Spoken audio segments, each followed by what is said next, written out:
na pagpapatangan dati mong bigat. One, may sapay. Labis na nag-alala ang maraming mga tagahanga ng komedyanteng si Bubay o Norman Balbuena sa totoong buhay matapos itong himatayin sa kalagitnaan ng kanyang pagtatanghal sa entablado sa dinaluhang event sa Apari, Cagayan noong Martes ng gabi May 7, 2024. Kasama ni Bubay sa pagtatanghal ang kanyang kapwa komedyante na si Pepita Curtis. Kumakanta si Bubay nang bigla itong napatigil at natumba. Agad naman itong sinaklolohan ni Pepita at ang iba pang production staff. Nakuhanan sa live stream ng Facebook page ni Vice Mayor Rene Chan ang pangyayari.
Nag-commercial break naman sa live stream at sinabi ni Pepita na naano lang po siya, na out of balance. Nakabalik naman sa stage si Bubay at itinuloy ang kanyang performance kasama si Pepita. Sa kabila ng nangyari kay Bubay, ipinahayag naman ng komedyante sa isang mensahe na maayos na ang kanyang kalagayan sa ngayon. Ayon sa kwento ni Bubay, nakatutok lamang umano siya sa malakas na ilaw kagabi dahilan para matrigger muli ang kanyang seizure, subalit naging maayos naman kaagad ang kanyang pakiramdam.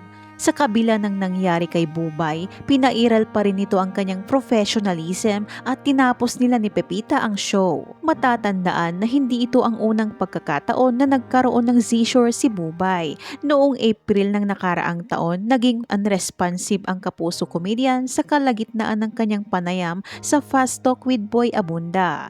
Sa parehong panayam, sinabi ni Bubay na nararanasan pa rin niya ang ilang mga epekto ng stroke na natamo niya noong 2016. Nakarecover siya makalipas ang 2 buwan at bumalik sa trabaho. Ayon kay Bubay, pinayuhan siya ng kanyang doktor na magpahinga paminsan-minsan upang mabigyan ng tamang pangangalaga ang kanyang katawan. Naniniwala naman ang maraming mga netizens na bukod sa natutukan sa mainit na ilaw sa stage si Bubay, maaaring may kinalaman ang mainit na panahon para atakehin muli ang seizure ni Bubay. Labis namang nag-alala ang mga taga-suporta ni Bubay sa muling pag-atake ng kanyang silent seizure. I hope everything is okay and that you're not too shaken up, Idol Bubay, and sending you lots of positive vibes and wishing you a speedy recovery. Take care po always. Sobrang sipag kasi nito ay hindi nagpapahinga. Be well, Bubay, ingatan mo ang sarili mo para humaba pa ang buhay mo at ma-enjoy mo ang marami pang blessings. Sobrang pagod na yan, dapat pahinga din, sundin mo doktor mo. Mag-ingat ka po palagi, uwi ka muna dito sa Zambales at magpahinga. Ay wag na ipilit Bubay, binigyan ka na ng sign ni God, ipahinga mo na ang katawang lupa. Maiintindihan ka na ng mga tao, safety first. Ano naman ang masasabi mo dito? Ibahagi ang iyong komento.